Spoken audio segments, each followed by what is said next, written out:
Hi hello ನಮಸ್ಕಾರ. Christian YouTube ಚಾನಲ್ಗೆ ಸ್ವಾಗತ. ಇವತ್ತಿನ ತಮ್ನೇಲ್ ನೋಡಿ ನಿಮಗೆ ಗೊತ್ತಾಗಿರ್ಬೋದು ಇವತ್ತಿನ ಟಾಪಿಕ್ ಏನಂತ. ಅಮೆಝಾನಲ್ಲಿ ಯಾವ ರೀತಿ ಮೋಸ ಮಾಡ್ತಾರೆ, ಒಂದು ಪ್ರಾಡಕ್ಟ್ನ ಕಸ್ಟಮರ್ಗೆ ಕೊಡುವಾಗ ಅದು ಏನಾದರೂ ಡ್ಯಾಮೇಜ್ ಆಗಿದರೆ ಅದನ್ನು ರಿಟರ್ನ್ ಮಾಡುವಾಗ ಯಾವ ರೀತಿಯಲ್ಲಿ ನಮಗೆ ಮೋಸ ಮಾಡ್ತಾರೆ. ಅಮೆಝಾನ್ನಿಂದ ಅಂದರೆ ಅವರ ಏಜೆಂಟ್ ಮತ್ತು ಆ ಪ್ರಾಡಕ್ಟ್ನ ಕಂಪನಿಯವರು ಯಾವ ರೀತಿಯೆಲ್ಲ ಮೋಸ ಮಾಡ್ತಾರೆ ಅಂತ ಈ ವಿಡಿಯೋದಲ್ಲಿ ನಾನು ನಿಮಗೆ ಸ್ವಲ್ಪ ಇನ್ಫಾರ್ಮೇಷನ್ ಕೊಡುವ ಅಂತ. ನಾನು ಈಗಾಗಲೇ ಪ್ರಾಡಕ್ಟ್ನ ಅಮೆಝಾನ್ನಿಂದ ಪರ್ಚೇಸ್ ಮಾಡಿದ್ದೆ.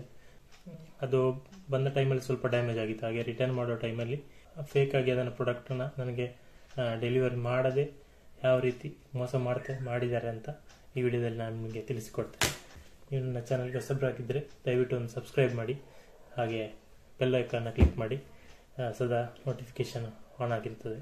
ಬಿಫೋರ್ 2 ವೀಕ್ ಬ್ಯಾಕ್ ನಾನೊಂದು ಅಮೆಝಾನ್ನಿಂದ ಬೈಕ್ನ ಬಾಕ್ಸನ್ನು ಪರ್ಚೇಸ್ ಮಾಡಿದ್ದೆ. ಇದು ಬೈಕ್ ಬಾಕ್ಸ್, ಅದರ ಕೀ ನೋಡಿ, ಇದು ಫುಲ್ ಡ್ಯಾಮೇಜ್ ಆಗಿತ್ತು. ನೋಡ್ಬೋದು ಎಲ್ಲ ಕಟ್ ಆಗಿದೆ, ನೋಡ್ಬೋದು ಎಲ್ಲ ಇದರ ಕೀಯ ಸಿಸ್ಟಮ್ ಎಲ್ಲ ಕಟ್ ಆಗಿದೆ. ಮತ್ತೆ ಇದರಲ್ಲಿ 2 ಕೀ ಇತ್ತು, ಆ 2 ಕೀಯಲ್ಲಿ ಒಂದು ಕೂಡ ಕೀ ಫುಲ್ ಬೆಂಡ್ ಆಗಿತ್ತು. ನಾನು ಕ್ಯಾನ್ಸಲ್ಗೆ ಕೊಟ್ಟೆ. ಸೊ ಅಮೆಝಾನ್ ಅವರು ಮತ್ತೊಂದು ಪ್ರಾಡಕ್ಟ್ನ ನನಗೆ ಕಳಿಸಿದ್ರು. 7-8 ದಿವಸದಲ್ಲಿ ನನಗೆ ಅದು ರೀಚ್ ಆಗ್ತದೆ ಅಂತ ಅಮೆಝಾನ್ ಅವರದ್ದು ಸ್ಟೇಟಸ್ ಇರ್ತದಲ್ಲ, ಅದರಲ್ಲಿ ಇತ್ತು. ಅದು ಲಾಸ್ಟ್ ಡೆಲಿವರಿ ಪಾಯಿಂಟ್ ಅವರ ಏಜೆಂಟ್ನ ಅವರಿಗೆ ಬಂದು ಮೆಸೇಜ್ ಕೂಡ ಅದರಲ್ಲಿ ಡಿಸ್ಪ್ಲೇ ಆಗ್ತಾ ಇತ್ತು. ಆ ಪ್ರಾಡಕ್ಟ್ನ ಡೆಲಿವರಿ ದಿವಸ ನಾರ್ಮಲ್ ಆಗಿ ನಮಗೆ ಮೆಸೇಜ್ ಬರ್ತದೆ, ಅಮೆಝಾನ್ನಿಂದ ಮೇಲ್ ಕೂಡ ಬರ್ತದೆ.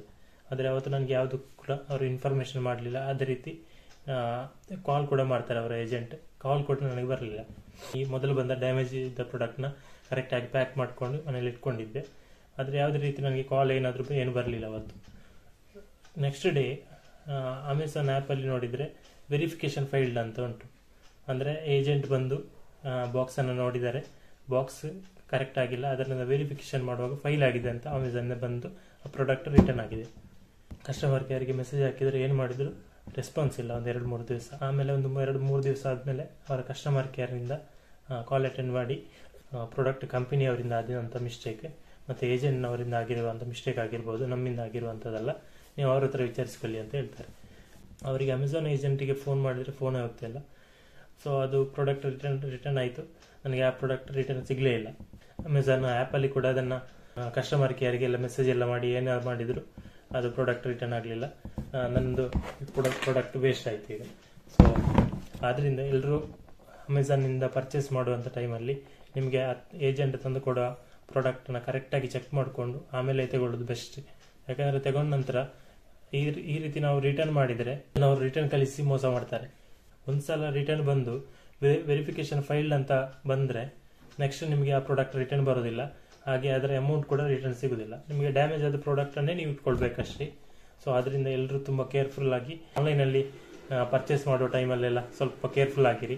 ಯಾಕಂದರೆ ನಾರ್ಮಲ್ ಆಗಿ ನಾವು ಅಮೆಝಾನ್ ಆ್ಯಪ್ ಮೇಲೆ ಟ್ರಸ್ಟ್ ಇಟ್ಟು ಇದನ್ನೆಲ್ಲ ಪರ್ಚೇಸ್ ಮಾಡ್ತೇವೆ. ನಮಗೆ ಅವರು ಈ ಪ್ರಾಡಕ್ಟ್ನ ಕಂಪನಿಗಳ ಹೆಸರೇ ನಾವು ಫಸ್ಟ್ ಟೈಮ್ ಕೇಳಿರ್ತೇವೆ, ಅದು ಪ್ರಾಡಕ್ಟ್ ಯಾವುದಂತ ಗೊತ್ತಿರೋದಿಲ್ಲ. ಅಮೆಝಾನ್ ಅವರು ಚೆಕ್ ಮಾಡಿ ಅದು ಪ್ರಾಡಕ್ಟ್ ಕ್ವಾಲಿಟಿ ಬಗ್ಗೆ ಚೆಕ್ ಮಾಡಿ ನಮಗೆ ಕಳಿಸ್ತಾರೆ ಅಂತ ನಂಬಿಕೆಯಿಂದ ನಾವು ಇದನ್ನು ಅಮೆಝಾನಲ್ಲಿ ಪರ್ಚೇಸ್ ಮಾಡಿರ್ತೇವೆ. ಆದರೆ ಅವರು ಅದರ ಜವಾಬ್ದಾರಿಯನ್ನು ಅವರು ತೆಗೊಳ್ಳೋದಿಲ್ಲ.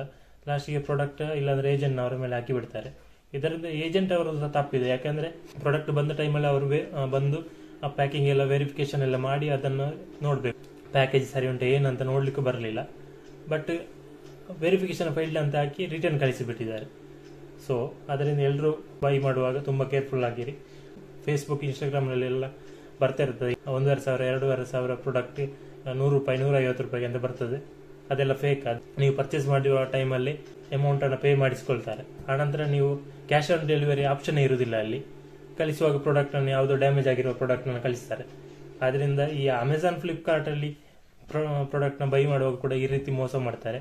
ಅದರಿಂದ ಎಲ್ಲರೂ ತುಂಬ ಕೇರ್ಫುಲ್ ಆಗಿರಿ ಅಂತ ಹೇಳ್ತಾ ಈ ವಿಡಿಯೋ ನಿಮಗೆ ಸ್ವಲ್ಪ ಇನ್ಫಾರ್ಮೇಷನ್ ಕೊಟ್ಟಿರ್ತದೆ. ಈ ವಿಡಿಯೋ ನಿಮಗೆ ಇಷ್ಟ ಆಗಿದರೆ ಒಂದು ಲೈಕ್ ಮಾಡಿ, ಹಾಗೆ ಚಾನಲನ್ನು ಸಬ್ಸ್ಕ್ರೈಬ್ ಮಾಡಿ. Thank you for watching.